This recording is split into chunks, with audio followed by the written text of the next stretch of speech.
कैसे भैया आप सभी। तो भैया मैं लेकर आया हूँ आप लोगों के लिए यूपीएससी सीसेट 2024 में क्लॉक और कैलेंडर से कितने क्वेश्चंस पूछे गए थे। तो हम उन क्वेश्चंस को सॉल्व करने वाले हैं जो 2024 के एग्जाम्स में सिर्फ और सिर्फ क्लॉक और कैलेंडर से पूछे गए थे। चलिए देखते हैं। यूपीएससी में सबसे पहला जो क्वेश्चन था रिलेटेड टू हमारा क्लॉक था। और ये 2024 का ही क्वेश्चन है। किसी घड़ी में 10 और 2 बजे के बीच में घंटे की सुई और मिनट की सुई कितनी बार संपाती होंगी। How many times are the hands together from 10 to 2 PM। और आप लोग जानते हैं हर घंटे में 0 डिग्री का एंगल। यहां पर संपाती वर्ड का मतलब क्या होता है? 0 डिग्री। है ना। संपाती वर्ड का मतलब क्या होगा? When the hands are together. जब जब घड़ी की सुइयां क्या होती हैं? एक साथ होती है, जिसको हिंदी में इंग्लिश में कोइंसाइडेड टुगेदर भी हम यूज करते हैं वर्ड। हम जानते हैं घड़ी की सुइयां हर घंटे में एक बार आपस में मिलती है। लेकिन बेटा 12 बजे का एक ऐसा समय अंतराल होता है जहां घड़ी की सुई आपस में मिली होती हैं। इसका मतलब ये है कि अगर हम 10 से 2 की बात करते हैं तो 10 से 2 होते हैं हमारे 4 घंटे। और हर घंटे में एक बार घड़ी की सुई मिलती है, तो बेटा 4 घंटे में कितनी बार घड़ी की सुई आपस में मिलेंगी? 4 बार। तो इस क्वेश्चन का आंसर आना चाहिए था 4। लेकिन चाहने से कुछ नहीं होता है। क्योंकि क्योंकि यहाँ पर एक है ना, यहाँ पर हमें एक चीज पता है कि जब हम 10 से 2 के बीच की बात करते हैं, जब हम 10 से 2 के बीच की बात करते हैं तो हम बेटा 12 से होके गुजरते हैं। और जैसा कि हम जानते हैं कि घड़ी में 11 बजे से लेकर 1 बजे तक इन 2 घंटे के समय अंतराल में घड़ी की सुइयां सिर्फ एक ही बार आपस में मिलती हैं, ठीक 12 बजे। कहने का मतलब है 11 और 12 के बीच में घड़ी की सुई कभी नहीं मिलती। 12 और 1 के बीच में घड़ी की सुइयां कभी नहीं मिलती हैं। 11 से 1 के बीच में सिर्फ एक ही बार मिलती है, वो ठीक 12 बजे। 10 और 11 के बीच में भी घड़ी की सुई एक बार मिलेंगी। 1 और 2 के बीच में भी घड़ी की सुइयां एक बार मिलेंगी। तो कहने का मतलब है इन 4 घंटे के बीच में घड़ी की सुई 4 बार आपस में नहीं मिलेंगी, वो सिर्फ और सिर्फ 3 बार ही आपस में मिलेंगी। क्योंकि यहाँ पे 12 का समय बीच में, जब 12 का टाइम बीच में आएगा वैल्यू हमेशा एक कम होती है। अगर यही क्वेश्चन होता कि शाम को 4 बजे से लेके है ना रात के 8 बजे तक घड़ी की सुई कितनी बार आपस में मिलती है, तो डेफिनेटली इन 4 घंटे के बीच में घड़ी की सुई 4 बार ही आपस में मिलती। क्योंकि यहाँ पे 12 का समय बीच में नहीं आएगा। ठीक है। जब भी 12 की वैल्यू बीच में आएगी तो वैल्यू एक कम हो जाएगी, इसीलिए 4 घंटे के बीच में घड़ी की सुई सिर्फ और सिर्फ 3 बार आपस में मिलेंगी। 2025 का कैलेंडर इनमें से किस वर्ष के समान है? ये इस साल का कैलेंडर का पूछा गया क्वेश्चन है। अभी आपने क्लॉक का क्वेश्चन देखा, ये कैलेंडर का क्वेश्चन है। 2025 का कैलेंडर इनमें से किस वर्ष के समान है? जैसे कि आप जानते हैं किसी भी नॉर्मल ईयर को रिपीट होने में कितने साल लगते हैं? 11 साल लगते हैं। लेकिन कुछ ऐसे नॉर्मल ईयर है वो 11 साल बाद रिपीट नहीं हो पाते। सर कैसे पता चलता है और कौन से वो वर्ष हैं जो 11 साल में रिपीट नहीं होते? देखो, अगर मैं 25 में 11 ऐड करता हूं तो वैल्यू हमारी कितनी बनेगी? 2036।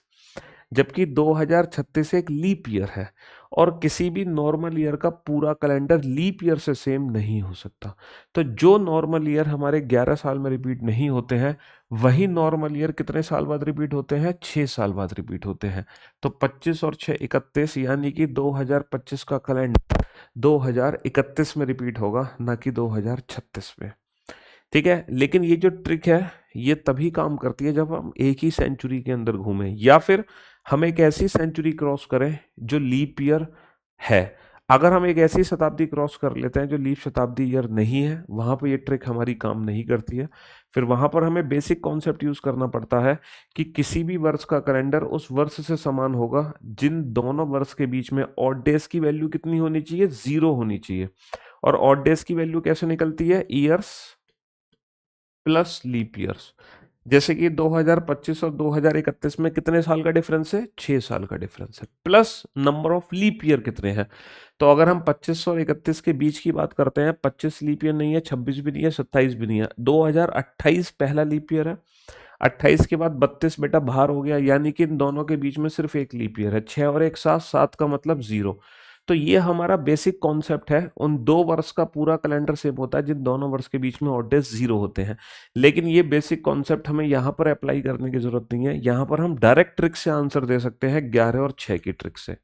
हाँ, ये कॉन्सेप्ट हमें तब यूज करना पड़ता है जब मैं आपसे पूछता बताओ 1800, अगर मैं आपसे पूछता बताओ 1800 95 का कैलेंडर 1895 का कैलेंडर समान होगा, क्योंकि अब अगर आप यहाँ पे 11 जोड़ोगे, ठीक है, तो हमारी ट्रिक डेफिनेटली फेल हो जाएगी। वो इसलिए फेल हो जाएगी, 1895 का कैलेंडर कभी भी 1906 के समान नहीं हो सकता, क्योंकि इनके बीच में जो ऑड डेज की वैल्यू होगी वो कभी भी जीरो नहीं हो सकती। चलिए देखते हैं, दोनों में कितने साल का अंतर है, 11 साल का अंतर है, प्लस लीप ईयर। अच्छा ये बताओ, 1895 से 1906 के बीच में टोटल कितने लीप ईयर आए। पहला लीप ईयर आया 1896, डेफिनेटली 1896 एक लीप ईयर है। इसके 4 साल बाद आएगा 1900, लेकिन जैसे कि हम जानते हैं 1900 एक शताब्दी वर्ष है, जो कि लीप ईयर नहीं है, क्योंकि कोई भी शताब्दी वर्ष लीप शताब्दी वर्ष तब होती है जब उसमें 400 से पूरा पूरा भाग जाए, और 1900 में 400 से भाग नहीं जाएगा, इसीलिए 1900 एक लीप ईयर नहीं है। तो 1896 के बाद जो लीप ईयर आएगा वो सीधा 1904 आएगा, और उसके बाद 1908 बाहर हो गया। यानी कि 95 और 96 के बीच में सिर्फ और सिर्फ हमारे दो ही लीप ईयर है, तो 11 और 2 13, 13 का मतलब है ये वैल्यू जीरो नहीं बनी, तो इसी 96 का कैलेंडर 1906 के समान नहीं होगा। तो जब हम सेंचुरी क्रॉस करते हैं जो कि लीप सेंचुरी ईयर नहीं है, हमारी जो 11 और 6 की ट्रिक है वो काम नहीं करती, और हमें हर इंडिविजुअल ऑप्शन को मैच कराना है, और जिस ऑप्शन में, है ना, जिस ऑप्शन से इसकी ऑड डेज की वैल्यू जीरो होगी, 1895 का कैलेंडर उसी के समान होगा। जिससे, है ना, अगर 1895 की मैं बात करूं तो डेफिनेटली 1895 का कैलेंडर 1907 के समान होगा।